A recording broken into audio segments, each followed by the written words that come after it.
Selamat siang, kembali dengan saya Alvin Lim dari LQ Indonesia Law Firm.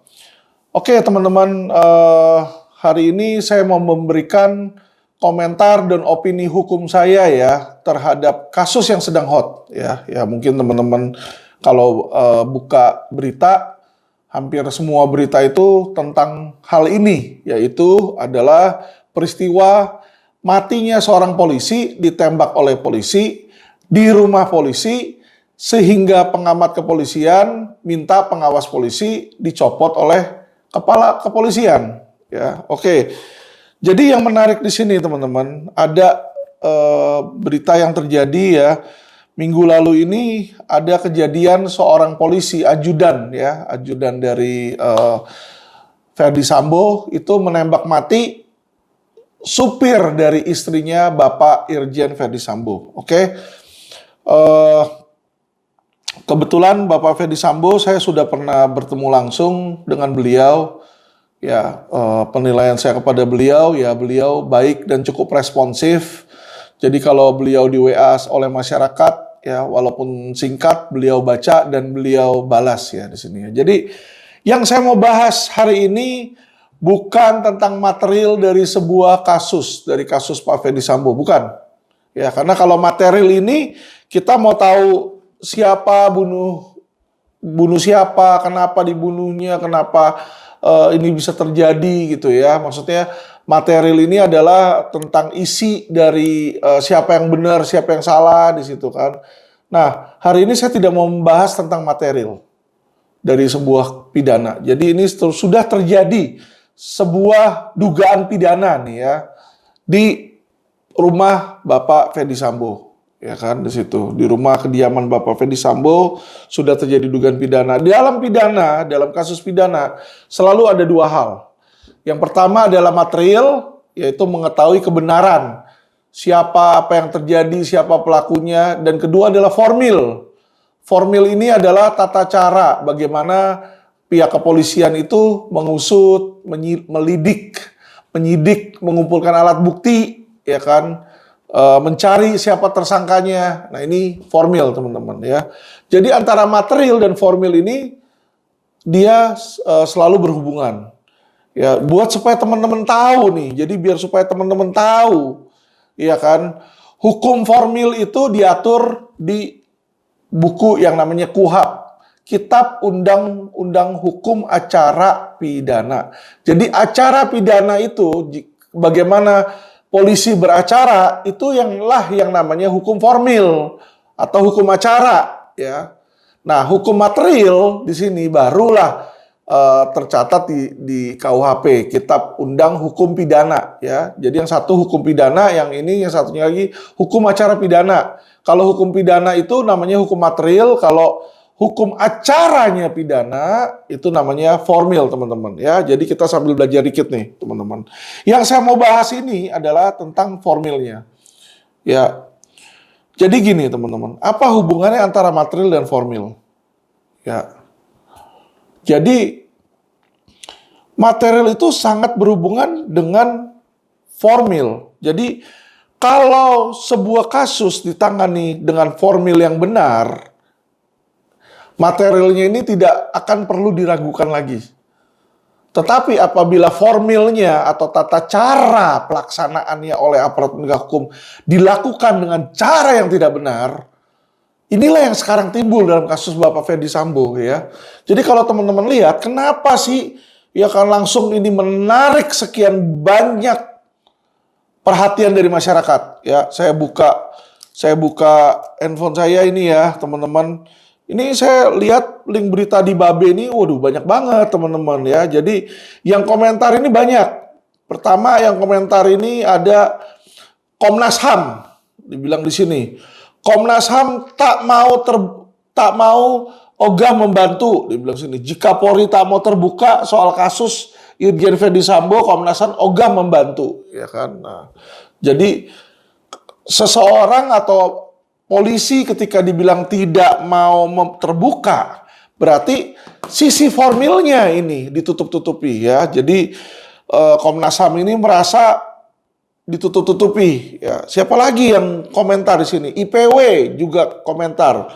Tak ada garis polisi di TKP baku tembak, IPW, diskriminasi, penggunaan penanganan perkara pidana. Ya, ini kalau teman-teman lihat, teman-teman, semua komentar yang ada di media itu mereka semua mengkomplain tentang hukum acara pidana, tentang tata cara dan teknis polisi melakukan.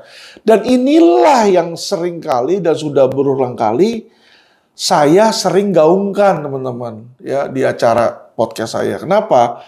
Jadi gini loh, yang namanya wewenang menentukan tersangka atau tidak, ya, seseorang ini jadi tersangka atau tidak, bersalah atau tidak, itu sebenarnya nanti di kepolisian. Tetapi bagaimana cara kepolisian memproses kasus, itulah sangat penting, teman-teman. Ya, karena kenapa?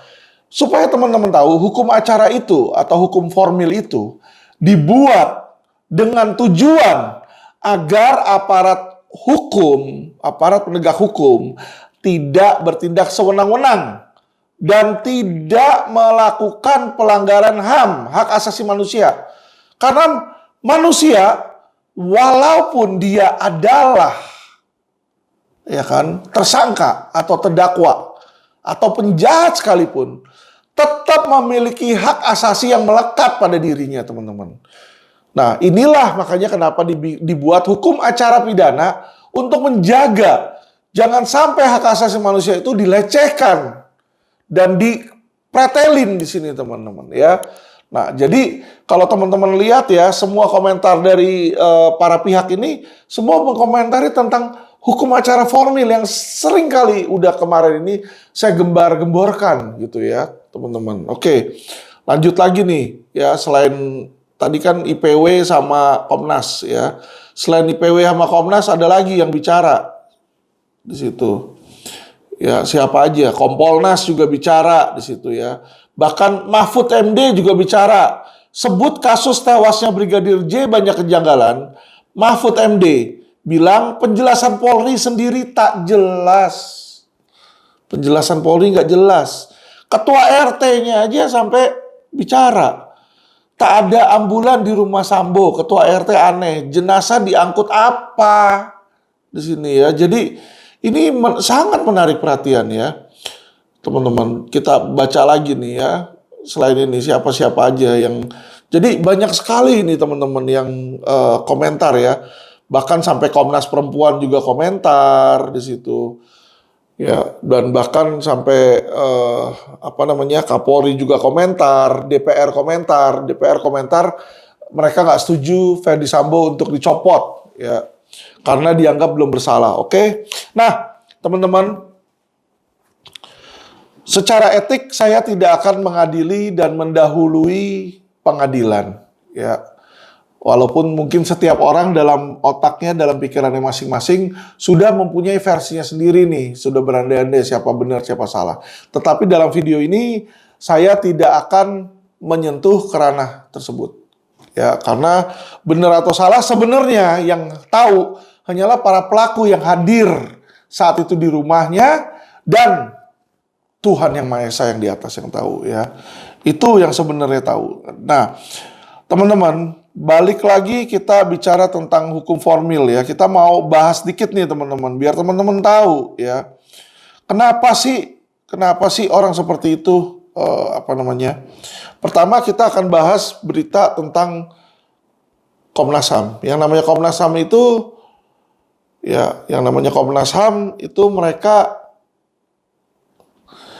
melihat mungkin ada dugaan pelanggaran HAM, makanya Komnas HAM diminta untuk membantu. Tapi dibilang di sini Komnas HAM ogah membantu. Ya, kita baca dikit ya teman-teman.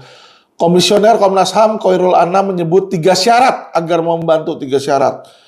Menyinggung perlu 1 prinsip keterbukaan. Dia bilang menjaga akuntabilitas, menjaga transparansi, bagaimana prinsip HAM juga masuk semua penanganan kasus yang terjadi.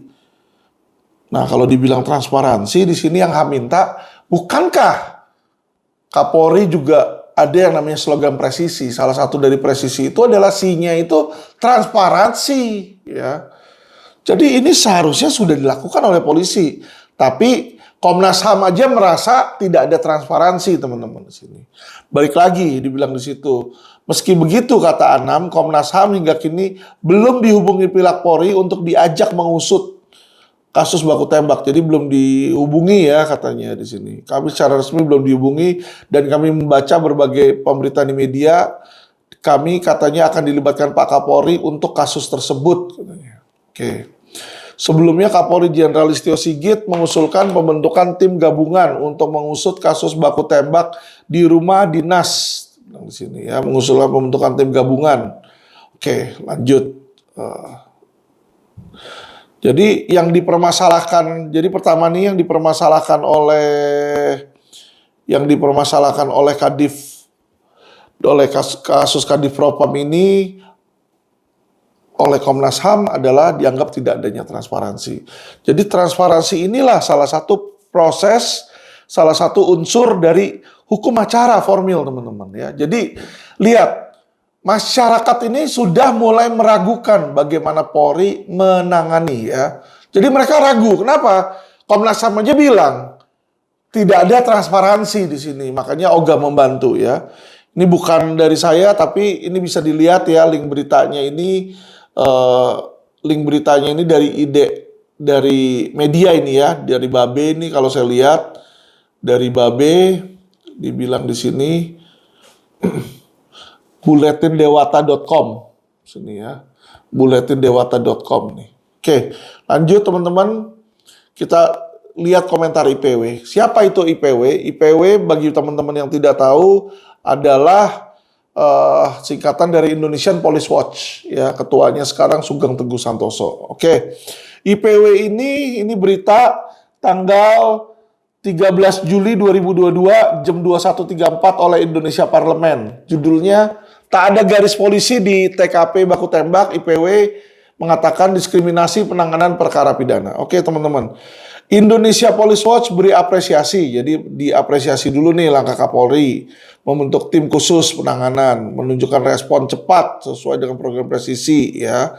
Dibilang di sini. Selain itu memberi beberapa catatan untuk pertimbangan. Dalam status bagaimana disampaikan oleh Polri, Brigpol pelaku terduga pelaku pidana pengancaman dengan senjata dan pelecehan. Yang menjadi pertanyaan dibilang, tindakan bedah mayat tersebut tujuannya untuk apa bedah mayat? Padahal umumnya dilakukan oleh seorang korban kejahatan.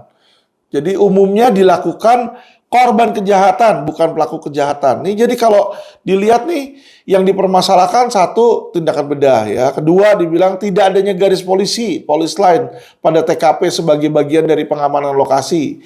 Ini tidak dilakukan di rumah Kadif, memunculkan diskriminasi penanganan perkara ya. Jadi balik lagi diskriminasi penanganan perkara, cara penanganannya ini yang dimasalahin ya sama Pak Sugeng nih. Selain itu Sugeng mempertanyakan hasil otopsi. Apakah turut ditemukan adanya luka sayat dan 2 jari putus ya.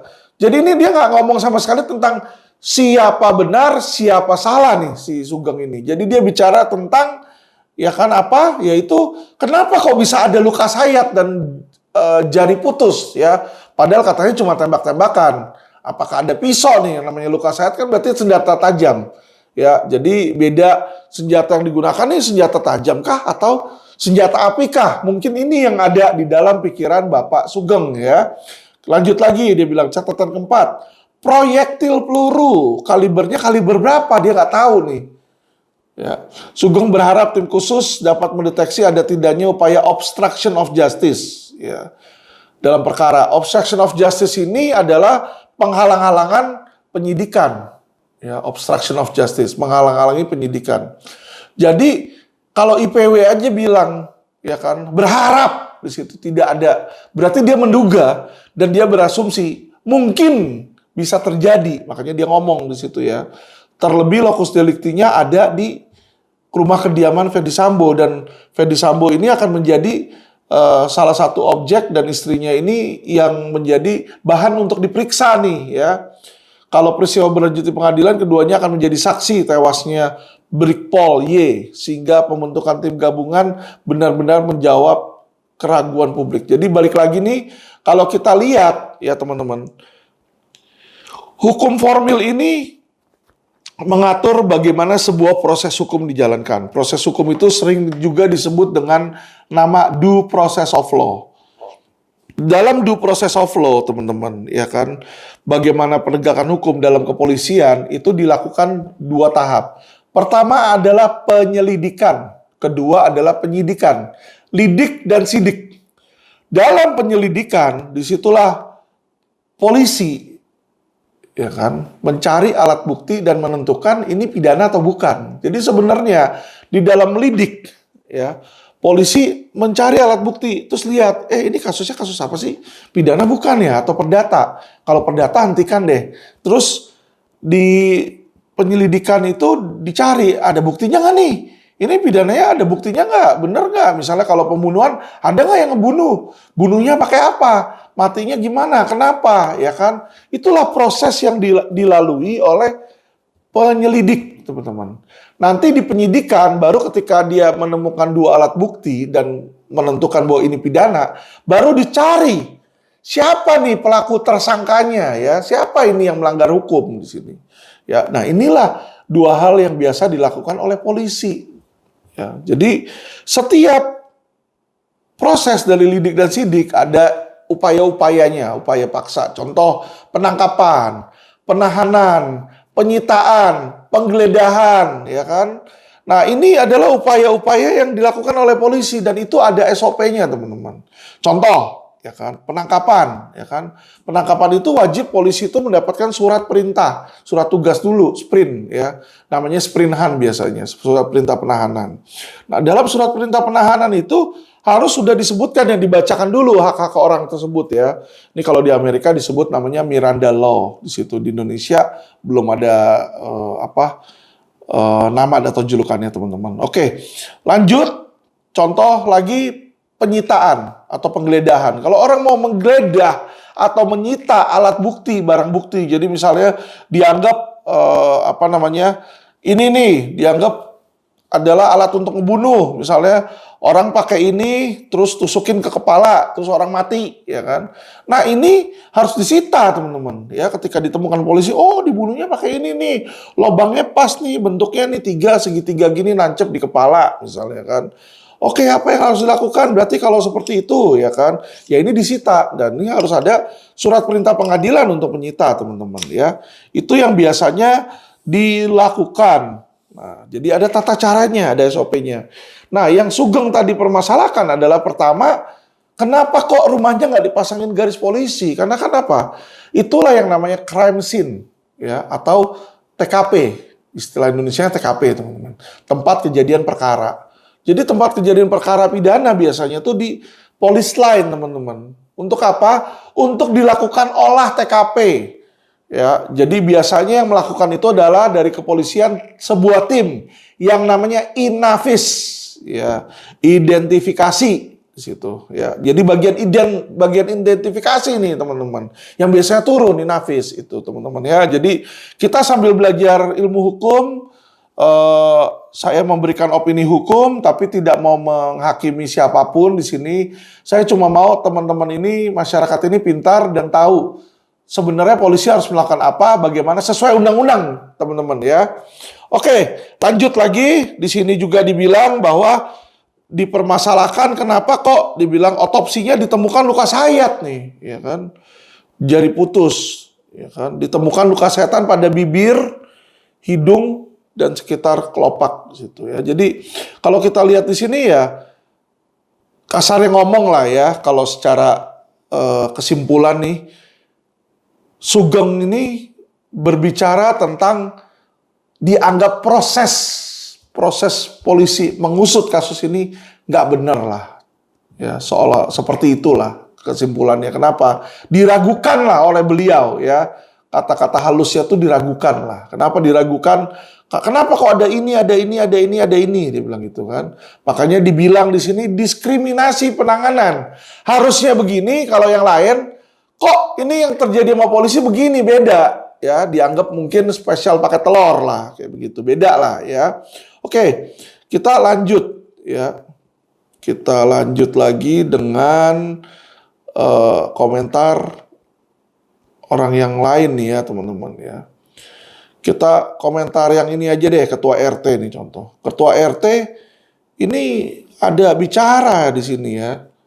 Di media berita nih IDN Times tanggal 13 bulan Juli tahun 2022 jam 18.41. Judulnya tak ada ambulan di rumah Sambo. Ketua RT aneh, jenazah diangkut apa? Jadi ini kita nggak ada ngomongin tentang siapa yang benar, siapa yang salah ya. Tapi kok prosesnya kayak begini gitu loh. Peristiwa baku tembak menewaskan masih menyisakan misteri. Brigadir J tewas usai ditembak peluru tajam bla bla bla. Dibilang di sini, saya tanya ke Satpam, ada ambulan nggak ke sini? Satpam mengatakan nggak nampak. Saya nggak tahu diangkut pakai apa. Terang Seno Soekarto, Ketua RT 5 RW 1. Proses pengangkutan jenazah yang seharusnya terekam CCTV juga tak dapat dilihat, dibilang ya. Lantaran dekoder pada pengaman komplek, pas pos pengamanan kompleks sudah diganti. Jadi katanya dekodernya itu yang rekam itu sudah diganti. Seno hingga saat ini tidak mengetahui apa alasan pihak keamanan mengganti dekoder. Saya tanya Satpam, dia nggak tahu alatnya diganti, CCTV semua ada di pos. Dibilang ya, Seno terus terang saya kesal, saya dianggap apa? Saya ini jenderal loh, meskipun sekarang ketua RT katanya. Dia Purnawirawan, jenderal polisi bintang 2 nih katanya ya. Sebelumnya Seno mengatakan pihaknya mendengar ada suara letusan, ya tapi dianggap petasan di sini. Jadi kalau dilihat di sini ya dari berita, jadi CCTV itu sehari setelah kejadian itu diganti, diambil ya. Jadi sebenarnya ada rekaman CCTV di situ ya, di komplek pengamanan itu. Yang dimana kalau menurut keterangan itu seharusnya rumah Pak Ferdi Sambo itu kelihatan dari situ. Jadi ini ada tangan-tangan yang bermain teman-teman ya. Disinilah ya menurut opini saya kenapa ini menjadi besar. Ya, kalau kita lihat ini komentarnya aja berita ini sampai 400 nih satu berita. Ini menunjukkan teman-teman ya kenapa sebenarnya sini. Dari sisi positif seharusnya polisi melihat. Ya, institusi Polri itu kalian harusnya melihat dan sadar bahwa masyarakat tuh cinta sama kalian, termasuk saya. Ya. Karena cinta inilah mereka ini khawatir. Ya, satu, kedua mereka ini mau ada perbaikan karena dia melihat ada nggak benar. Ketiga, mau menyampaikan kritik dan aspirasi, teman-teman. Ya, jadi seperti seorang orang tua sayang sama anak. Misalnya anaknya lagi main-mainan mau megang binatang, dia nggak tahu binatang apa, ternyata binatangnya ular bisa matok. Pasti dia akan peringatin, jangan main-main, jangan deket-deket itu ular itu, jangan dipegang-pegang, nanti dipatok kamu, ya kan? Jadi mengingati situ. Karena kenapa? Karena peduli, teman-teman. Kalau orang nggak peduli dia bodo amat. Lu mau dipatok kayak, mau dimakan ular kayak, ya kan, mau kena racun bisa kayak, bodo amat lah, gitu kan. Lu ini yang susah. Ya kalau orang nggak peduli biasanya gitu teman-teman. Ya. Tapi orang yang peduli, walaupun dia tahu resikonya orang itu bakal marah ditegur, karena teman-teman nggak semua orang kalau ditegur itu senang. Nggak semua orang kalau ditegur merasa bahwa yang negor itu sayang sama dia. Jadi bisa aja dia merasa lu ngapain lu? Dia merasa itu sebagai sebuah ejekan. Ya, karena kenapa? Kadang-kadang tanpa mereka sadari timbullah yang namanya sifat arogansi. Jadi kita nggak perlu lihat lah, nggak perlu sanggah lagi lah di oknum, di kepolisian ini banyak oknum. Oknum-oknum itu banyak yang bertindak dengan arogansi. Saya punya wewenang, terserah saya mau tangkap lu duluan, nanti bukti di pengadilan. Itu nggak boleh sebenarnya. Tapi kenyataannya ada aja kejadian seperti itu teman-teman ya. Jadi dia merasa dirinya kebal hukum, biasa seperti itu. Nah, seharusnya dengan slogan presisi berkeadilan, oknum-oknum itu harusnya malu ya dan mencontoh ya. Mencontoh pimpinan dan ikutin apa moto pimpinan di sini. Seharusnya teman-teman. Lanjut kita bilang di sini. Ini ada berita lagi teman-teman. Ini wah beritanya banyak dan yang komentar banyak banget teman-teman. Makanya saya bilang, ini polisi ini banyak yang cintai. Karena banyak yang mau ngeritik dan banyak yang mau memberikan aspirasi gitu loh. Mereka tuh rebut-rebutan ngomong. Ini dibilang di sini. Warta Ekonomi 13 Juli jam 19.58. Singgung kondisi mayat Brigadir J dan keterangan Polri Ahli rekayasa sedang beraksi, koma seperti, wah, ahli rekayasa nih dibilang ya.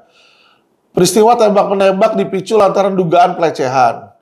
Warganet dengan akun menyebut bahwa kondisi mayat memiliki luka sayat jari putus serta 4 luka tembakan.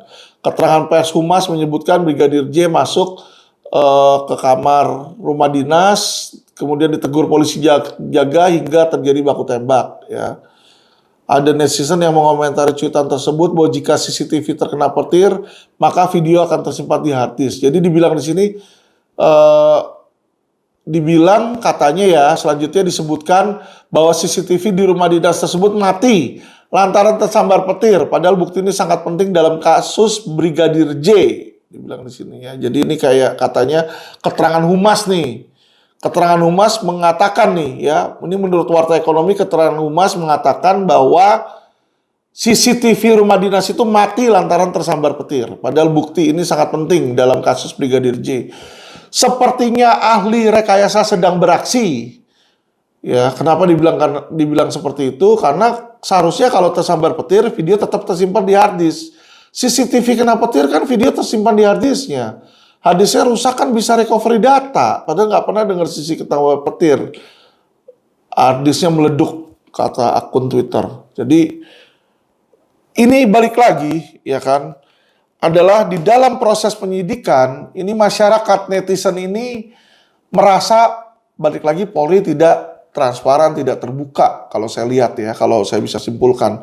Karena dia menganggap alasan CCTV itu kena petir, terus harddisknya nggak bisa dibuka itu, meleduk itu katanya nggak make sense ya. Nah disinilah teman-teman ya kan, kepada institusi Polri ya saya yakin masih banyak polisi-polisi yang baik di situ. Kalau bikin alasan tuh yang make sense juga ya, kadang-kadang kita juga bingung gitu. Kalau ditanya tembak, saling tembak menembak, dador. Tembak menembak kok ada luka sayatan ya. Saya baca juga di berita kata ahli forensik, luka sayatan itu tajam, bukan karena keserempet keserempet peluru. Kalau keserempet peluru ya lukanya itu tipis dan pendek. Ya kan, karena kan peluru cuma nyerempet ces gitu kan. Tapi kalau pakai pisau senjata tajam disobek begini kan, lukanya itu akan dalam di situ. Nah, ini lukanya dalam ya. Informasi dari ahli forensik. Jadi, disinilah masyarakat bertanda tanya kalau keterangan yang diberikan itu ditutup-tutupi ya. Banyak sekali kejanggalan di sini sehingga bukan hanya saya. Mahfud MD pun komentar nih, kita dengar dikit ya apa kata Menteri Menko Polhukam di sini ya. Karena sangat penting, beliau menteri dan beliau mantan hakim, jadi beliau sudah sering mendengar nih tentang kasus-kasus hukum, saya yakin lah, pidana ya. Oke, ini dari Era, ditulis sebut kasus tewasnya Brigadir J banyak kejanggalan. Mahfud MD bilang penjelasan Polri sendiri tidak jelas. Mahfud aja bisa bilang, sorry ya, Mahfud ini orang yang sangat pintar. Beliau pernah jadi ketua MA, ketua MK, dan sekarang dia menjadi menteri, Menko Polhukam, politik hukum dan HAM. Ya. Jadi sebagai menteri Menko Polhukam, ini beliau orang pintar, ini praktisi, dia tahu. Dia aja bilang penjelasan polisi nggak jelas dia bilang. Ya, jadi ini belak-belakan. Dan beliau mengkritik nih Polri ketika dia bilang penjelasan tidak jelas, ya kan, sebut banyak kejanggalan. Ini beliau juga memberikan aspirasi karena beliau sayang sama Polri ya. Jadi polisi, kalian itu dikritik, dikasih masukan, dikasih aspirasi. Jangan membuat Anda jadi antipati kepada yang memberikan Anda kritik. Berhati besar lah seharusnya. Itu yang harusnya kalian lakukan. Kritik seperti kata Pak Kapolri, bisa positif, bisa negatif. Orang bisa memberikan kritik sambil marah. Bisa. Tapi tetap itu kritik. Ya, walaupun itu susah untuk dicerna, itu tetap kritik. Ya, kadang saya marahin sambil marahin anak, kamu ngapain sih kamu begitu? Pakai otak gak sih kamu, misalnya kan? Marahin anak. Kenapa? Oh, dia misalnya mau megang ular. Ya kan, yang saya bilang tadi. Ya pasti saya marahin. Seharusnya kan anak seusia dia misalnya 15 tahun SMA, ya tahu dong itu ular, itu bahaya. Tuh kan. Makanya itulah misalnya kenapa saya pakai kata-kata emangnya punya otak gak lu misalnya kan. Karena seharusnya dia tahu gitu. Tapi tetap aja itu bentuknya kritik ya teman-teman. Oke, lanjut dibilang sini. Menko Polhukam bilang, kasus penembakan terhadap Brigadir J memiliki banyak kejanggalan. Dia mengatakan kejanggalan tersebut muncul dari proses penanganan dan penjelasan Polri yang tidak jelas. Balik lagi teman-teman, yang dipermasalahkan oleh Mahfud ini bukan siapa benar, siapa salah. Bukan material, tetapi formil. Acaranya, tata caranya, pelaksanaannya. Penanganannya, inilah yang dipermasalahkan. Ya teman-teman, inilah yang dipermasalahkan. Dia mengatakan kejanggalan tersebut muncul dari proses penanganan. Kasus ini memang nggak bisa dibiarkan mengalir karena banyak kejanggalan dari penanganan maupun penjelasan Polri yang tidak ada hubungannya sebab dan akibat. Dia mengapresiasi pembentukan tim investigasi oleh Kapolri untuk menindaklanjuti. Sebagai Ketua Kompolnas, saya sudah berpesan pada Sekretariat Kompolnas Beni J. Mamoto untuk aktif menelisik kasus ini. Ya. Oke, kalau kita bicara tentang cuma dia sudah tahu ada kejanggalan, tapi dia perintahkan kepada Beni Mamoto yang mohon maaf ya mantan atau purnawirawan dari kepolisian. Ini saya sudah bilang berkali-kali, ya kan. Sebaiknya polisi itu diawasi nggak boleh oleh sesama polisi, teman-teman. Ya. Saya kasih sebuah peristiwa, sebuah negara contoh yang sangat bagus, yaitu yang terjadi di Hong Kong. Hong Kong itu sebelum British datang, ya. Hong Kong itu sebelum penyerahan kekuasaan itu waduh korupsinya banyak banget teman-teman. Korupsinya banyak banget. Ya di Hong Kong itu. Ya kalau ada yang suka film nonton deh di situ ya. Casino Tycoon itu yang main Andy Lau ya, di mana dia awalnya polisi dia ngelindungin mafia judi, akhirnya dia sendiri jadi konglomerat besar di situ ya. Dan sebagai polisi dia yang punya wilayah dapat setoran teman-teman, dapat setoran ya. Ceritanya menunjukkan bahwa saat itu di Hong Kong situasi sangat korup teman-teman.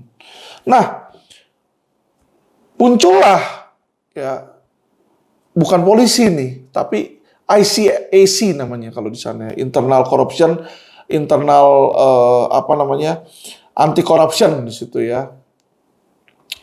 Jadi ICAC kalau bahasa Indonesia ya, ICAC.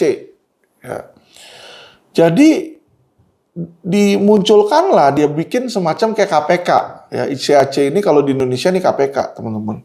Jadi ICAC ini atau KPK-nya Hong Kong di sana mulai menelisik, teman-teman. Ya, jadi polisi-polisi itu ditangkap-tangkapin. Dan dia ini bukan dari kepolisian, karena kalau dari kepolisian ya kan, Andy Lau waktu itu sudah jadi salah satu komisarisnya tuh. Kalau di sini udah Komjan lah, bintang 3 ya ceritanya nih. Kalau disejajarkan sama Indonesia cerita di Hong Kong itu. Itu aja ditangkap sama KPK, teman-teman. Saya nggak pernah melihat dalam sejarah Indonesia ya, KPK ini secara aktif membredel polisi. Beberapa kali dia coba lakukan, selalu kalah KPK-nya, teman-teman. Selalu kalah. Ini aneh ya. Jadi penegak hukum malah kalah sama penjahatnya, yang koruptornya di situ. Makanya timbullah istilah cicak versus buaya di situ ya. Dianggap KPK ini cicak, polisi ini buaya. Jadi polisi lebih gede, cicak lebih kecil, dimakan lah istilahnya. Jadi kalah, teman-teman. Tapi kalau di Hong Kong itu berhasil, teman-teman. Karena kenapa? KPK-nya ini bukan dari unsur kepolisian. Bukan dari unsur kepolisian. Jadi ditangkap, diproses, dituntut. Tangkap, proses, tuntut. Sehingga terjadilah perubahan yang sangat berarti. Nah, jadi saya memberikan solusi ini terhadap sebuah hal, kasus, masalah yang pernah terjadi sebelumnya di negara lain. Ini yang seharusnya dilakukan di Indonesia. Ya, jadi nggak bisa Mahfud itu cuma bilang, kamu Beni Mamoto coba lihat. Nggak bisa, bos. Kalau perlu Kompolnas ini, ya kan, Kadif Propam ini kalau perlu dibawa Kompolnas. Kadif Propam dibawa Kompolnas, tapi khusus untuk yang internal. Dan Kompolnas ini harus bikin lagi pengawas eksternal sebenarnya. Ya karena Kompolnas ini, sorry ya, sebagai pengawas eksternal, kalau menurut saya, Kompolnas ini nggak berfungsi karena tidak pernah melakukan penindakan. Nggak pernah melakukan penindakan terhadap polisi nakal. Tidak pernah. Kalau ICIC atau KPK-nya di sana, oh ditangkap, dituntut pidana yang korupsi itu ya. Oknum-oknum polisi yang korupsi. Jadi itu yang seharusnya dilakukan. Kalau dia cuma suruh mantan polisi lain, coba kamu ke sana, nggak akan ini, cuma dikasih penjelasan aja. Sesama polisi, ya kan, susah lah teman-teman ya. Saya bukannya jelek-jelekin polisi, tapi kalau mereka sama-sama polisi, mereka punya histori. Contoh, ya kan, saya kalau suruh nangkep anak saya sendiri, saya juga masih kan mikir, kasihan. Timbullah ada perasaan teman-teman ya. Perasaan sayang, nggak ada bapak nggak sayang anak toh. Contoh, nah ini kan sama. Benny Mamoto ini senior, dia sudah pensiun, ya udah purnawirawan. Kalau suruh nangkep, ternyata orang yang suruh tangkap lah kamu, nak, anak buah saya dulu. Jadi udah kayak seorang bapak dengan anak. Apakah tega untuk menahan, menangkap? Saya bilang tidak. Because the feeling plays di situ ya. The feeling kicks in. Perasaan itu akan kicks in. Di dalam kepolisian sesuatu hal yang bagus adalah mereka punya korps, punya korsa, punya jiwa korsa. Mereka saling melindungi teman-teman. Itu bagusnya mereka saling melindungi. Dan mereka kompak. Mereka dalam satu komando. Suruh jalan, jalan. Suruh tembak, dia tembak. Kalau atasnya bilang, udah tembak tuh. Ditembak, juder. Salah atau benar kadang dilakuin sama dia. Kenapa? Karena dia punya kepatuhan. Ya, ini posisi bagusnya. Tapi jeleknya adalah apa? Jadi loyalitas itu tidak boleh dengan mata tertutup. Jadi loyalitas itu harus dilakukan dengan melihat ini benar atau enggak yang dikasih tahu sama atasan. Jadi pimpinan misalnya bilang, tuh lu tembak aja situ. Wah nggak boleh. Masa maling udah menyerah misalnya, tuh maling udah menyerah, udah tembak aja tuh kakinya. Nggak boleh, teman-teman ya. Jadi kasus yang didugakan waktu itu sama Novel Baswedan kan seperti itu. Ya, yang mana Novel Baswedan sempat mau disidangkan waktu itu kan. Karena dibilang ada pengusaha wallet di sana, udah ditangkap, dibunuh katanya, ditembak mati oleh Novel ya. Saya nggak tahu yang benar atau yang salah, tapi ini saya cuma memberikan contoh di mana polisi ini patuh melakukan sesuatu yang bahkan hal yang salah. Nggak boleh. Jadi di dalam hati polisi seharusnya tempatkan dulu Tuhan nomor satu. Di bawah Tuhan, hukum dan undang-undang. Di bawah hukum dan undang-undang, barulah di situ rasa persahabatan terhadap keluarga. Itu yang seharusnya dilakukan, teman-teman. Tapi saya akui memang sulit. Ya, saya kalau jadi polisi pun suruh nangkep anak saya mungkin nggak akan tega, teman-teman. Ya, saya mungkin nggak akan tega. Walaupun kalau saya benar-benar jadi polisi, benar-benar akan saya tangkap. Ya, tapi jujur, pasti ketika saya lakukan itu, hati saya hancur, berkeping-keping. Jadi mungkin itu yang dialami oleh polisi ketika dia harus ya melindungi polisi lain. Jadi disinilah kenapa kasus ini menjadi perhatian masyarakat, karena masyarakat melihat bahwa ada perbuatan atau dugaan perbuatan tindakan di mana polisi melindungi polisi atau istilahnya dia mau coba mengcover dari apa yang terjadi. Karena mungkin pikiran mereka adalah kalau mereka kasih tahu hal yang sebenarnya, ya kalau dikasih tahu hal yang sebenarnya, mungkin dianggap akan merusak atau merugikan institusi atau merugikan salah satu pihak dari kepolisian atau merugikan Jenderal Ferdy Sambo. Mungkin itu yang dipikirkan, ya kan? Nah, disinilah makanya mereka tutup-tutupi, tidak adanya transparansi, teman-teman.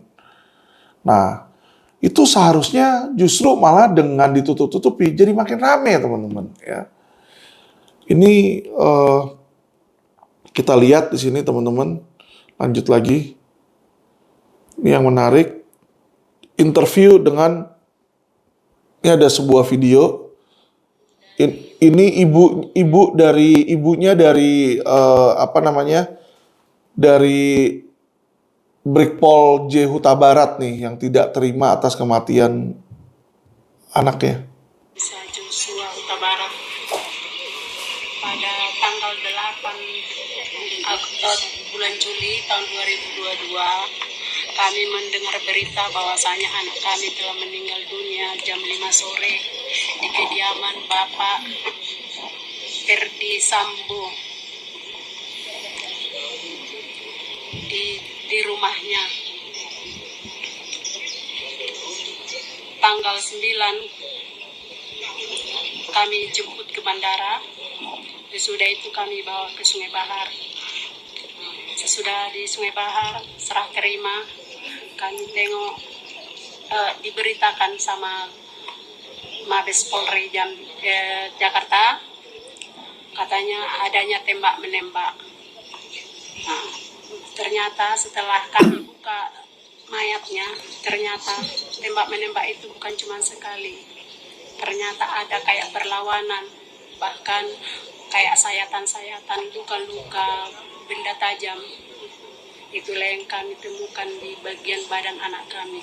Oke, untuk keluarga sendiri, untuk menanggapin berita ini bagaimana Ibu? Kami sebagai orang tua dari Nofriansah Joshua, kami merasa miris melihat kejadian ini. Bahkan sampai sekarang beritanya juga nggak tahu kami apa kejadiannya dan bagaimana keterangannya kejadian anak kami ini. Kami merasa kehilangan dan kami juga merasa sedih kejadian ini. Kami tengok begitu kejam cara orang itu memperlakukan kepada anak kami. Oke, ini adanya tindak bisa dibilang pembunuhan berencana seperti itu Ibu ya. Oke, untuk tindakan selanjutnya bagaimana Ibu untuk keluarganya atau pihak yang telah dirugikan? Kalau kami dari pihak keluarga, kami minta kepada Bapak Kapolri, bahkan kalau bisa Bapak Jokowi, Pak Presiden, tolong kami diperhatikan orang kecil ini. Mungkin kami tidak mampu Pak melanjutkan kasus ini Pak, tolong kami diperhatikan agar diberikan keadilan yang seadil-adilnya. Terima kasih. Terima kasih Ibu ya. Oke, kita tadi udah lihat ya video tersebut ya. Jadi gini teman-teman, terlepas dari benar atau tidaknya cerita versi dari polisi, ya kan, terlepas dari benar atau tidaknya cerita tersebut, ini seorang ibu membesarkan seorang anak hingga dewasa. Setelah anak itu dewasa jadi polisi, dia udah bangga. Wah, anakku hebat jadi polisi, menimbulkan kebanggaan, apalagi menjadi ajudannya dari Jenderal Bintang 2 ya teman-teman. Tiba-tiba suatu saat dia menerima kabar anaknya meninggal. Orang tua mana tidak sedih jika menerima kabar anaknya meninggal? Kalau saya mendengar anak saya meninggal, pasti saya sedih dan hancur hati saya. Ya, saya bapak, apalagi ibu yang melahirkan. Ibu yang melahirkan, yang menderita 9 bulan gendong-gendong itu anak di dalam perutnya ya. Saya bisa bayangkan pasti hancur dan sedih hatinya. Menerima mayat dalam kondisi peti tertutup. Ketika dibuka petinya, loh kok dilihat hal yang menurut si ibu ini berbeda. Kenapa? Dia bilang kalau luka tembakan kok sampai 4 kali ditembak. Satu katanya kan. Menurut beliau nih kejanggalannya ya. Kedua adalah dia bilang ditembak dari arah yang berlawanan.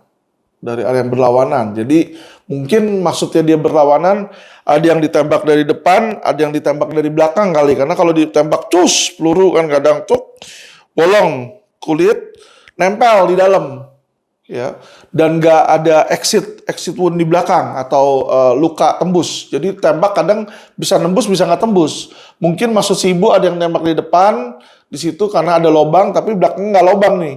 Tapi ada yang ditembak dari belakang, misalnya di bagian pala, tapi nggak tembus ke depan gitu ya, mungkin ya. Jadi maksud dia nih ada tembakan dari arah yang berlawanan. Tadi dia bilang dari arah yang berlawanan. Jadi kalau yang satu ditembak di depan, ininya dari belakang atau dari kanan, dari kiri ya. Jadi Itu menurut beliau kejanggalannya. Kedua, dia bilang luka sayat, gitu ya.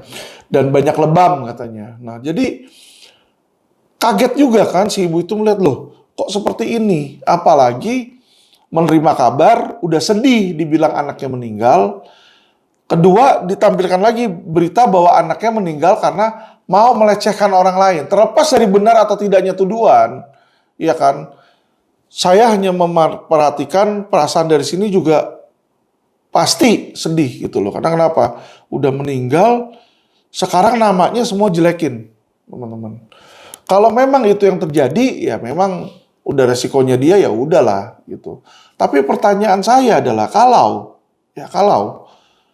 ada penutupan-penutupan, apalagi dibilang tadi rekayasa, kejanggalan, kata Mahfud, bahkan dia bilang polisi ini nggak jelas katanya kan, penjelasannya nggak jelas kata Mahfud. Nah, otomatis di situ saya selalu bilang ya teman-teman, kalau formilnya ini tidak dilakukan dengan benar, biasanya materialnya ngawur teman-teman. Kebenaran ini tidak akan tercapai. Ini biasa yang selalu terjadi kayak gitu. Ya, kalau formil nggak benar, materialnya itu pasti nggak benar. Terlepas dari apapun putusan hakim. Karena kita tahu hakim pun ada oknum, bisa dibeli. Ya, kayak contoh, kasus saya contoh. Ya kan, saya dibilang memalsukan KTP. Ya kan, saksi yang bilang saya memalsukan aja nggak pernah dihadirkan. Ya kan, KTP-nya mana yang dipalsuin juga nggak pernah dihadirkan di depan persidangan. Jadi ini penanganannya aja udah ngawur. Di dalam penyidikan ternyata tuh Kamnek mengetahui bahwa ada seorang yang bernama Surip. Dan dia mengakui bahwa si terdakwa itu bukan saya, tapi pelaku itu utama dibilang memalsukan KTP sama dia. Dia nggak tinggal di situ tapi dibikinin, dikeluarin KTP. Kan di sini ngawur teman-teman. Ini udah ada orang yang mengaku ditangkap, ditahan juga kagak. Lah saya yang tidak ada bukti justru malah diproses. Ini penanganannya nggak benar teman-teman. Biasanya materialnya juga nggak akan benar. Karena kenapa? Kalau penanganan itu nggak benar, pasti ada pesanan atau ada kepentingan tertentu. Itu selalu. Ini masyarakat wajib lihat. Jadi kalau Anda kena kasus, kalian lihat, apakah proses penanganan kalian itu sudah ditangani dengan benar oleh pihak kepolisian? Jika tidak ditangani dengan benar oleh pihak kepolisian, kejaksaan, atau kehakiman, most likely, kemungkinan besar, hasil atau keadilan itu tidak akan kalian dapatkan. Tapi kalian akan menjadi korban dari oknum. Ya, jadi ini yang terjadi. Jadi kalau saya melihat di sini, tentu ya sebagai orang normal, saya mencurigai ada pihak-pihak tertentu. Saya nggak menuduh nama orang siapa, tapi kalau formilnya nggak benar, ini materialnya akan dipertanyakan oleh masyarakat. Dan terbukti bukan cuma saya doang yang mempertanyakan. Ya, banyak orang-orang lain juga mempertanyakan di sini. Termasuk si ibu ini juga mempertanyakan, teman-teman ya. Jadi kita lihat sendiri di mana di mana masyarakat ini sudah mulai pintar, teman-teman. Masyarakat sudah mulai pintar dan mereka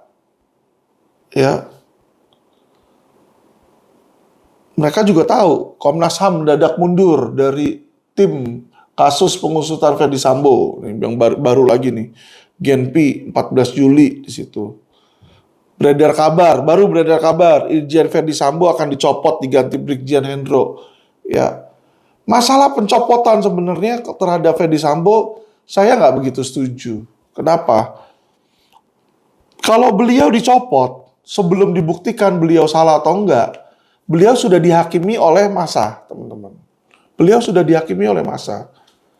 Ya kita harus fair, kita harus objektif. Orang belum terbukti melakukan kesalahan kok udah dicopot duluan. Karena pencopotan itu adalah bukan hanya dia kehilangan jabatan, teman-teman. Malu yang harus ditanggungnya. Kalau ternyata benar beliau adalah korban, kalau cerita kepolisian benar nih, teman-teman, ya kan. Kalau cerita kepolisian benar, saya polisi misalnya bintang 2, saya punya istri saya benar-benar dilecehkan, diancam mau dibunuh. Saya udah korban karena istri saya dilecehkan. Ya, Muka saya ini udah kasar ngomong ditaruh di tong sampah. Terus sekarang saya kena hukuman lagi, dicopot. Menurut saya itu nggak fair. Menurut saya ya, opini hukum saya nggak fair. Harusnya ditentukan dulu bersalah, baru dicopot. Seperti AKBP Brotoseno. Brotoseno itu dipecat akhirnya, nih berita hari ini, ya kan, Kapolri akhirnya mendengarkan aspirasi masyarakat, dipecat melalui sidang etik. PTDH, pecat tidak dengan hormat ya. Jadi harus dibuktikan dulu baru orang itu dipanis. Jadi saya minta sebenarnya Kapolri ya, DPR dan instansi-instansi pemerintah lainnya, jangan kita terburu-buru menghakimi seseorang itu salah atau benar. Tapi diusutlah dengan benar. Maksud saya adalah, ya kan, Ferdy Sambo itu tidak perlu dicopot dulu. Tapi yang harus dilakukan adalah buat tim, dan tim itu benar-benar bekerja dengan transparan. Bekerja dengan proses penanganan yang benar. Sehingga tim itu bisa memperoleh hasil yang baik. Kalau prosesnya baik, hasilnya akan baik. Kalau prosesnya buruk, hasilnya akan buruk. Itu selalu. Ya kan? Nah, jadi kalau prosesnya ditangani dengan benar, nanti akan muncullah hasil yang baik. Yaitu sebenarnya kejadiannya apa sih? Nah, kalau Bapak Ferdy Sambo memang bersalah, baru saya setuju copot. Bahkan jangan cuma copot, pecat tidak dengan hormat. Kalau memang nih beliau salah. Tapi kalau beliau belum salah tiba-tiba langsung dipecat, apaan ini? Itu yang namanya trial by public. Itu nggak boleh, teman-teman. Nggak boleh itu trial by public. Ya. Jadi teman-teman, kasihan juga kalau melihat seperti ini ya. Jadi terlepas, balik lagi saya bilang, terlepas dari siapa yang benar, siapa yang salah, kita belum tahu. Dan kita jangan mendahului. Tetapi yang harus dilakukan adalah pastikan bahwa polisi itu berjalan dengan lurus. Transparansi, berani buka, bongkar apa itu fakta sebenarnya. Karena teman-teman, HP dari si Brigjen yang meninggal ini pun, itu HP-nya tidak ditemukan, kan lucu. Oke lah, anggaplah HP nggak ditemukan. Tapi polisi itu punya kemampuan menyadap, teman-teman. Ya kan? HP-nya si Budi Meli aja nggak ada, atau si Lukas waktu itu yang di KPK ya. Rekaman dia ngomong sama siapa itu bisa ada di sana. Yang waktu diputer di sidangnya. Padahal handphonenya nggak disita. Jadi mereka bisa ngambil dari satelit atau dari providernya, teman-teman. Ya, jadi udah canggih sekarang teknologi. Jadi seharusnya polisi bisa tahu perkembangan terakhir di handphonenya bagaimana. Terus CCTV bisa nggak ada, berarti ada disembunyikan itu. Ya, baik CCTV di rumah Ferdy Sambo maupun CCTV di komplek pengamanannya. Itu hilang. Dan kalau kata Satpam, dia bilang yang ngambil polisi juga. Berarti ini polisi mengetahui sesuatu tapi tidak mau terbuka sama masyarakat. Disinilah yang menjadi kericuhan dan polemik, teman-teman. Ya, kalau saya lihat. Jadi ini sudah saatnya, menurut saya nih, polisi untuk berbenah. Ya. Dan seseorang untuk bisa berbenah dan berubah dengan baik itu, dia harus admit, dia harus mengaku bahwa memang dia melihat dirinya masih kurang. Baru orang itu bakal berubah kalau dia mengakui dan tahu dirinya itu kurang dan salah. Kalau dia nggak merasa dirinya salah, disuruh berkali-kali pun tidak akan berubah, teman-teman. Ya, nggak akan berubah. Kenapa? Contoh, saya waktu di Amerika dibilang, Pak Alvin, lu jangan cuma belajar doang dong, ayo kita senang-senang gitu.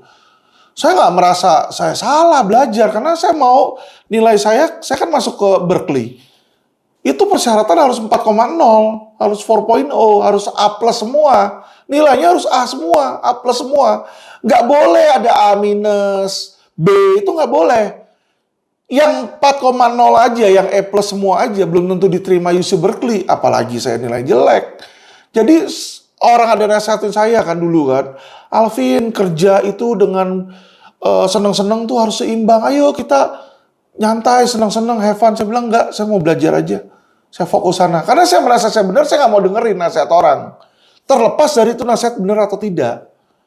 Jadi inilah attitude seseorang, kalau dia merasa dirinya benar, kalau oknum Polri itu merasa dirinya benar, dia nggak akan berubah, teman-teman. Nggak akan bisa berubah. Ya, itu dibutuhkan dari karakter mereka sendiri, jiwa yang satria untuk mau mengakui. Saya sudah gembar-gembor, contoh ya teman-teman. Saya bikin video belak-belakan dan kualitas Polri. Saya kritik. Saya kemarin ini di BAP teman-teman, dari pagi sampai malam. Dari pagi sampai malam. Masuk udah kayak teroris, digeledah semua dari kaki, ya alat kelamin apa semua dipegang-pegang semua. Semualah. Situ mereka takut ada alat perekam, ya kan. Handphone tidak boleh ditaruh, ya flash disk, bahkan waktu gelar perkara bolpen pun kagak boleh dikasih bolpen dari mereka. Itu saking parnonya. Ini yang saya heran. Tapi ketika saya masuk di situ di BAP, ya kan, mereka langsung video-videoin saya. Ya ada handycam 1 di sini, terus anggotanya ada 11-an gitu kan, pada pegang handphone, saya di video-videoin. Disinilah kelakuan, ya saya bilang oknum Polri. Kenapa teman-teman? Saya nggak boleh videoin mereka. Saya nggak boleh videoin mereka. Karena mereka bilang, wah kamu nggak bisa, saya nggak kasih izin. Sedangkan mereka videoin saya nggak izin. Padahal itu saya BAP sebagai saksi loh teman-teman. Itu pakai videonya diginiin. Saya tahu, saya diem aja. Karena kenapa? Ada kadar di mana kayak seorang orang tua kalau udah ngomong sama anaknya bandel, dikasih tahu ngeyel-ngeyel mulu. Nanti pasti ya namanya orang tua, namanya orang yang nasehatin, yang sayang, lama-lama juga jadi ilfil. Ya udahlah terserah lu lah, lu mau jelek-jelek lah, hancur lah. Biasa bisa seperti itu. Nah kalau udah timbul ilfil, apa yang terjadi? Timbul kebencian. Ketika terjadi kebencian, terjadilah nanti perpecahan. Kalau terjadi perpecahan, terjadilah resisten, penolakan nanti. Kita menolak kepada mereka. Ini yang sebenarnya jadi akar, jadi masalah. Masalah kecil jadi gede nantinya. Ya, jadi sudah perlu reformasi di tubuh Polri. Ya, Polri ini sudah dalam kondisi kritis. Kritis. Saya ini sudah masuk daftar TO, teman-teman, ya, target operasi. Saya bicara ini dianggap ya, saya dilaporin polisi oleh AKBP Pujiarto di situ. Dianggap dengan tuduhan pasal, ya kan? Tuduhan pasal adalah menghina penguasa. Ya kayak seolah-olah mau memberontak lah. Kapan saya pernah mengeluarkan kata-kata bahwa saya nggak mau mengikuti pemerintah? Padahal kata-kata saya, video saya tuh dari awal sudah jelas loh. Ini untuk berbicara tentang oknum. Saya bilang, saya bicara tentang oknum. Ketika saya bicara oknum aja, ini ada sebuah orang polisi laporin saya. Dia nggak merasa ada oknum itu mungkin di institusi Polri. Dia anggap semuanya bersih. Padahal pimpinan Polri, Bapak Kapolri itu menaikin ke media. Di 2021 akhir Desember dia bilang, minta maaf atas kelakuan menyimpang Polri. Jadi, ya kan, kalau seseorang merasa dirinya sempurna atau merasa institusinya sempurna, itu di situ dia nggak akan bisa berubah, teman-teman. Kenapa saya bilang seperti itu? Nggak bisa merasa dirinya sempurna. Kalau sempurna, itu namanya berarti tidak ada oknum. Lah, sedangkan ini berita aja nih, Liputan 6 ya, kalau kita lihat. Ini ada berita teman-teman di Liputan 6. Yaitu, Polri resmi pecat Brotoseno secara tidak hormat. Kita tahu Brotoseno ini dipecat ini karena dia divonis bersalah, ya kan, menerima gratifikasi teman-teman ya. Jadi dia kena hukuman menerima gratifikasi di situ, makanya dianggap juga melanggar etik dan dikeluarin. Berarti dengan adanya Brotoseno ada dong oknum. Ya, ada oknum. Ada polisi baik dan ada polisi buruk. Nah, oke lah, bolehlah saya bilang solidaritas. Tapi kalau solidaritas secara membabi buta, kalian tidak akan memperbaiki institusi Polri. Ya. Solidaritas itu harus melihat mana yang baik dan mana yang benar. Jadi kalau ada satu polisi nggak benar, jangan diikutin, jangan dibela. Ya kan? Kasih disciplinary, kasih motivasi, kasih training, kalau memang nggak bisa, keluarin. Itu yang harusnya dilakukan. Itu manajemen tools dan manajemen skill di situ. Jadi disinilah kadang saya sedih gitu loh. Ya, jadi kayak seorang anak, contoh saya nasehatin, kamu jangan itu, saya tarik tangannya, jangan itu, bahaya itu, ya kan lumpur hisap, saya bilang, saya tarik biar dia nggak jatuh, malah tuh anak laporin saya ke polisi, misalnya dia bilang, ketika saya tarik, ada misalnya bekas goresan tangan saya atau gimana gitu ya, karena saking kencengnya, dia visum, dia bilang kekerasan dalam rumah tangga, dicari celah. Ya kayak contoh ini, polisi bilang silakan buat video kritik. Video saya itu sebelum saya buat, saya minta izin Kapolri. Setelah tayang, saya WA Kapolri, Kapolri sudah kasih izin silakan katanya. Setelah dikasih izin melalui WA, besoknya masih saya surati. Saya infokan, kalau saya punya kata-kata tidak berkenan, infokan ke saya hapus. Nah, beliau nonton saya punya video, dia bilang, masalah Anda kan tentang penyidikan. Dia bisa tahu masalah saya tentang penyidikan. Lapor ke Kabareskrim dan Kadif Propam. Akhirnya video kritik saya itu ditanggapi oleh Bapak Kapolri yang terhormat. Saya dihubungi oleh Pak Ferdy Sambo dan Pak Kabareskrim ini membantu untuk menyelesaikan masalah. Apa? Waktu itu saya komplain tentang Indosuria, teman-teman. Karena Indosuria itu saya bisa bilang tidak ada perkembangan.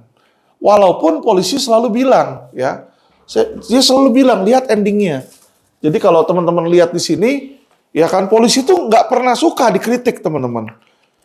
Ya, jadi ini ada buku ya, teman-teman. Ini ketika ada Helvi Assegaf, ini dia Wadir, tipe Texas.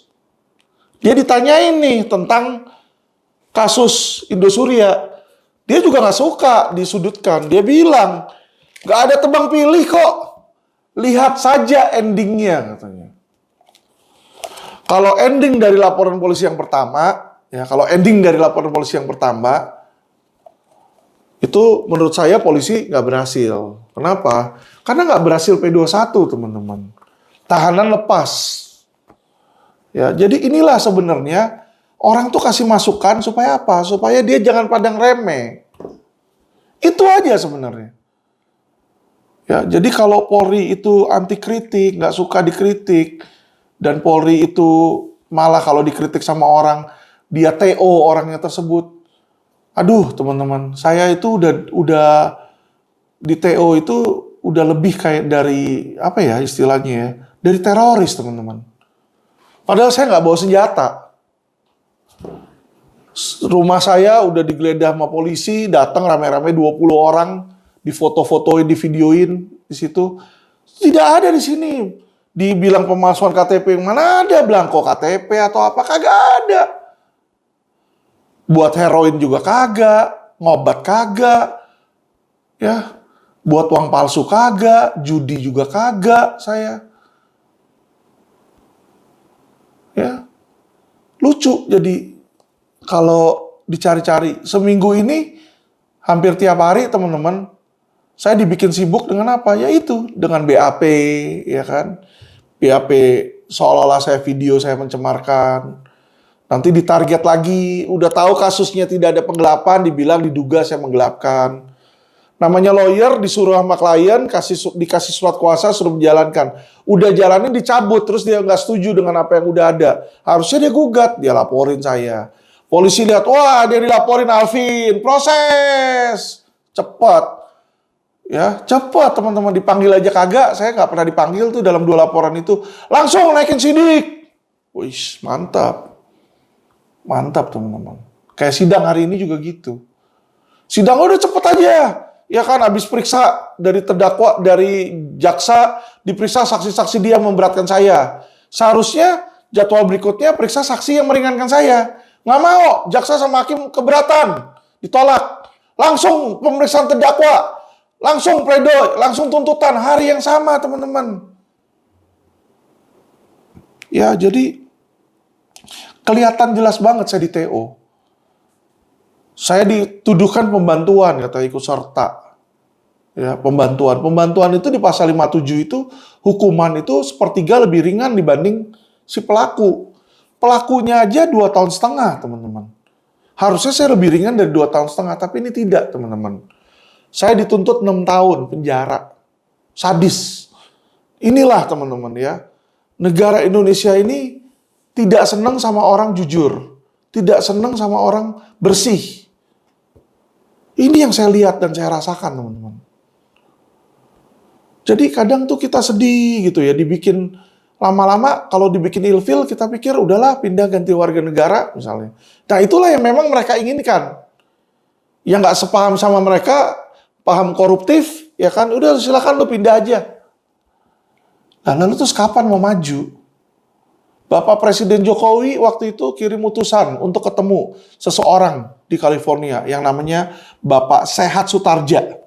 Sehat Sutardja salah satu orang terkaya di Amerika. Tapi Sehat Sutardja adalah orang asli Indonesia. Dulunya dia dagang di Harko. Di Harko. Bapak Sehat Sutardja itu waktu itu tempat tinggalnya nggak jauh dari saya. Ditanyakan oleh Bapak Sehat, kenapa sih kamu nggak mau buka pabrik di Indonesia? Jadi Sehat Sutardja itu kalau kalian googling, punya sebuah perusahaan semiconductor. Ya kayak chip buat handphone. Namanya Marvell Technology. Asetnya itu ratusan triliun. Salah satu orang terkaya. Jokowi sampai datang ke sana, minta agar Pak Sehat Sutardja buka di sini. Sehat Sutardja bilang, saya tidak akan buka pabrik di Indonesia. Kenapa? Tidak ada kepastian hukum. Hari ini saya buka capek kerja keras, besok dirampok sama orang lain. Itu yang ditakutkan.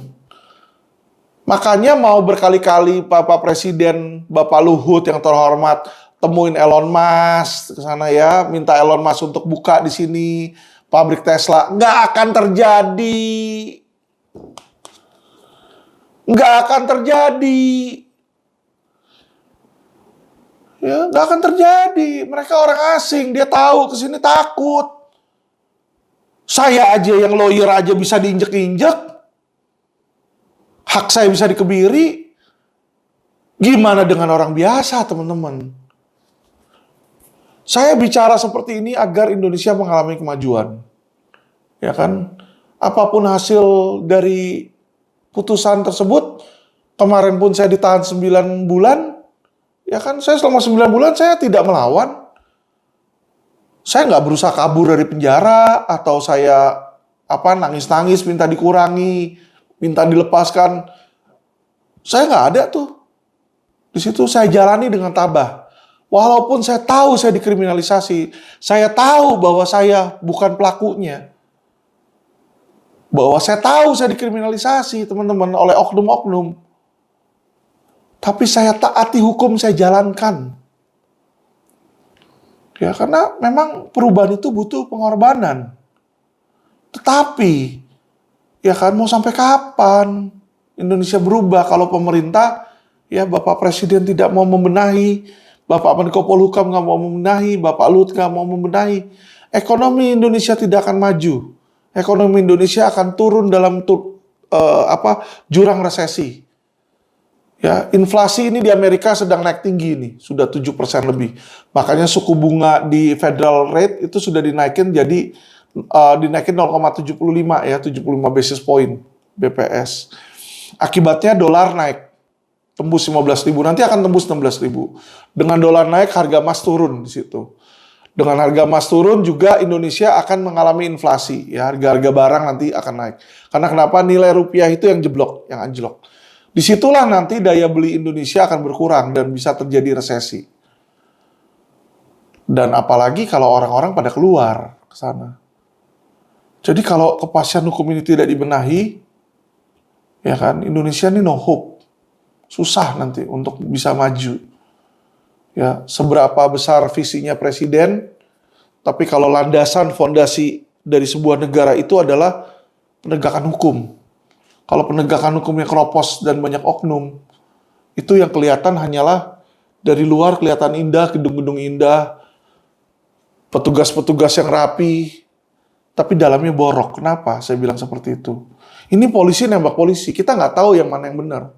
Kalau si A yang benar, si B yang salah, si A ini polisi, B tetap polisi. Jadi kalau B-nya salah, ya berarti polisi juga salah. Ada oknum lagi nih dalam kasus Ferdy Sambo. Kalau si B-nya benar, berarti si A yang salah. Kita nggak tahu nih yang mati, yang jadi korban ini yang benar, atau yang nembak yang benar. Kalau yang jadi korban ternyata benar dan dia dikriminalisasi, ditembak seperti itu, tragis atau tidak, seorang polisi pun bahkan dikorbankan oleh polisi lain. Ditembak, dihajar seperti itu, disayat-sayat. Ngeri loh teman-teman. Ngeri. Ya. Dan saya pun berbicara seperti ini pun, saya banyak resiko teman-teman. Tapi nggak apa-apa. Biarlah ini menjadi masukan yang membangun untuk institusi Polri. Saya yakin polisi yang baik ketika mendengar dan menonton video saya full dari depan ke belakang, pasti akan tahu bahwa saya tuh sebenarnya sayang sama Polri. Ya kan? Saya lakukan ini, saya berjuang, berjuang, fight, melawan oknum, tidak melawan institusinya. Saya tidak akan mengkhianati negara Indonesia, menggulingkan pemerintah atau tidak mengakui yang penguasa yang sah. Tidak, saya lakukan itu. Justru saya teriak supaya penguasa dan pemerintah yang sah mendengar, mengetahui apa yang terjadi dan membenahi. Itu tujuannya, teman-teman. Ya, oke teman-teman, sekian dulu video dari saya. Semoga teman-teman makin pintar. Dan kesimpulan dari video ini adalah jika formil atau acara atau tata cara penanganan sebuah kasus tidak benar, maka tendensinya ya kan, secara kebenaran pun tidak akan tercapai, teman-teman. Jadi, pastikan bahwa penanganan hukum itu dilakukan secara benar, ya, sesuai KUHAP. Maka nanti hasilnya pun akan baik dan bisa terdapat kepastian hukum. Terima kasih. Salam cerdas hukum.